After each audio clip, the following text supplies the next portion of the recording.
Last week, Leica released the M11, a brand new camera from Leica. It's an M with an EVF. You can learn all about that right here at the link above. And while I was with Leica in Italy working on that release, I was playing with the camera and I noticed a new item in the menu. And so I asked, like, what am I working with here? Is this specific to the EV1 or is this something that is coming across the board to all M11 cameras? And when they told me that I had an early preview of a firmware that was coming at the release of the EV1, I got really stoked. And now that they've released that new camera, they have dropped this firmware for us, all M11 users, no matter what version of the M11 you have. Firmware 2.6.0 is now available for you to download. And to me, it is the most important firmware update that they have done to date for the M11 line. Today, I'm gonna show you why this firmware update is so incredibly important. But before I do, this may be your first time here, or maybe you've been here before. Whatever the case, I'm gonna ask you politely if you will become a subscriber of this channel. It's crazy to think that there are over 3 times the unique viewers of this channel that actually get subscribed, and that number really does matter, and so I would love your support by simply clicking subscribe. So let's talk about firmware 2.6.0 because Leica has addressed the magenta shift that does exist on the M11 color cameras. Obviously, it doesn't exist on the monochrome. Now, I've talked about this magenta shift before over the last couple of years. I'm gonna show you right now, just out of the M11, how magenta these files are. I've got 4 photos right here that I shot on the Northern Plains, and we're just gonna punch into something that is white and turn up the brightness. And you're thinking to yourself, okay, is that magenta? It is. When you are using Lightroom, you can click on the background and just tell it to change it to white, and that really shows you like what the true colors of things are. Just looking at this right here, you can definitely tell that the white point inside of this photo is much more magenta. And if you look at the white balance over here, you can see that it's plus 23, which to me is really nuts. For all of my work, I always put this to 10, which I think makes it look correct. Like if we're looking at this and I put it back to where it was, it's like you see the magenta come in. Now back to 10 and back to right out of the camera. I mean, look at this one here. This one is crazy magenta. I mean, you can see that magenta tone in here so much in the blue sky and even looking at the clouds. Look at the shadows here. It is so magenta. And if we put this to 10, notice it looks a lot less magenta. Here it is before I did that shift, and here it is after. Let's look at a couple more that really illustrate this. To me, this is just a crazy amount of magenta in the white. These are white clouds here on a gloomy day. Our white balance has a tint of 26, and I typically take it to 10, which makes it look gray instead of magenta. Here it is again. Look at the magenta tones. And finally, look at this one here. We just can go up here to the sky and we can look again at how magenta the sky is. And if we take it to 10, it just looks much more gray.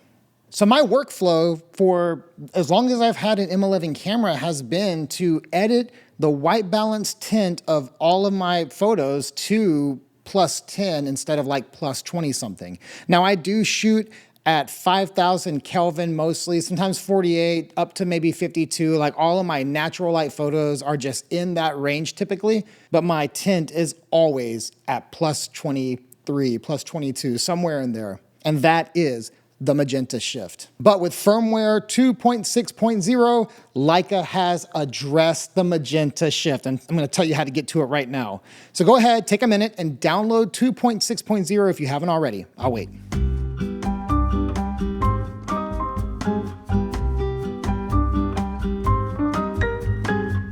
Okay, it seems like it's been enough time now. So you have it downloaded, it's installed and ready to go. You're gonna press menu on your camera, and then you're gonna go to main menu out of your favorites, and then you're going to see the little white ball over the 1, which means you are well on your way.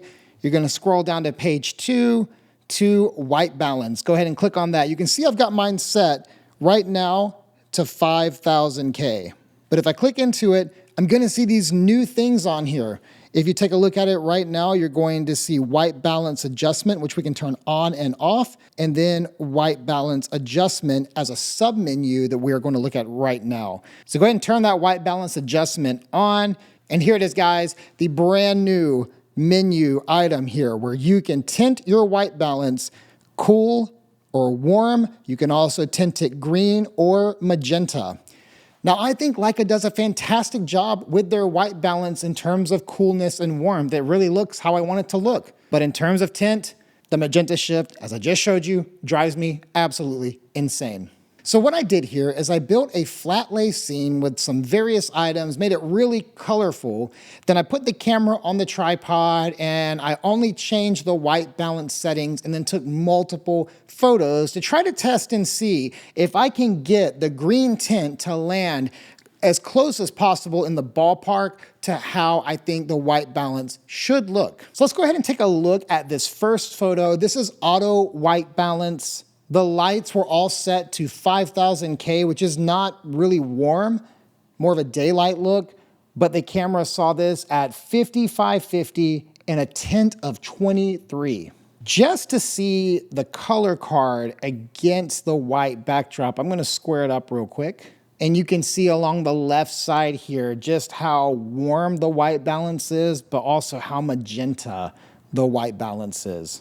Now that's on auto white balance, but let's go over to the next card, which is when I set the white balance. And I always typically set it, as I told you, between 48 and 52. I set it to 5000 because that's what the lights were set at. I'm gonna set our auto white balance on the left, and I'm gonna set the 5000K on the right. And I'm just gonna punch into the card here, and let's quickly just take a look at the difference in our tone. Obviously, the auto white balance is warmer, but again, we're also seeing more magenta. Now, even though I had the camera set to 5000K, Lightroom is seeing it at 5150 with a magenta of plus 20, which is a lot still. So here's where the experiment began. Remember now, we have this new menu and we can make any shifts that we want. So what I did was I went subtle at first and I clicked the little point up 5 clicks, 1, 2, 3, 4, 5, which raised it to about right here. So let's see what 5 clicks looks like. You can see that 5 clicks towards green lowered the magenta shift from 20 to 17. So it's very subtle, and I really appreciate that they went subtle with all of these points and not anything massive. Like if you're familiar with like Fuji's white balance adjustments, the smallest changes to me back when I had like a Fuji X100V made a big change in the JPEGs I was shooting. This, different animal here. So that's when I thought, okay, let's really push it here.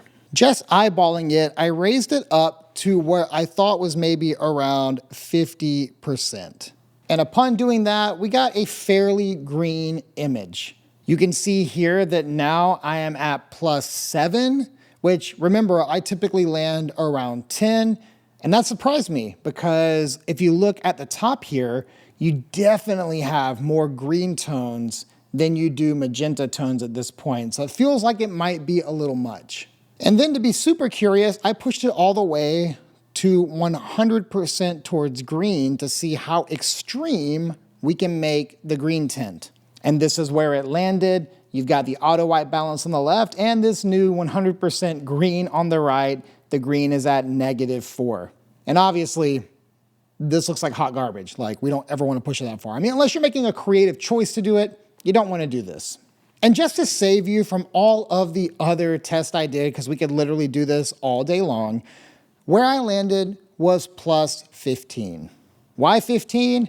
Because I like nice and easy, memorable round numbers like, 5, 10, 15, 20, when something's subtle. We are at +12, which is super close to +10, which is what I would normally do. Looking at the photos side by side as a whole, the one on the right definitely feels cooler and more green, but if you are someone that combines film photos, and especially Kodak film photos, with your digital a lot, and you guys know, like, if you've been here before, I shoot a Leica M6 with Kodak film most of the time alongside of the M11P. Well, film typically has some cooler tones in the shadows, and so I don't mind my blacks and like the more shadowy parts of my photo to be a little cooler. That might even explain why I really like the white balance when it's at +10 on these M11 files.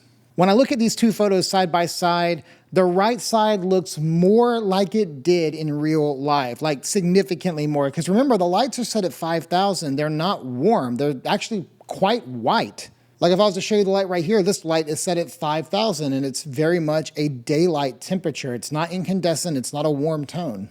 Any warmth that you see on this video is just post. I'm shooting in log and I'm making it warm in post. So the photo on the right here looks much more true to life than the photo on the left. And it definitely has much less magenta shift happening in it.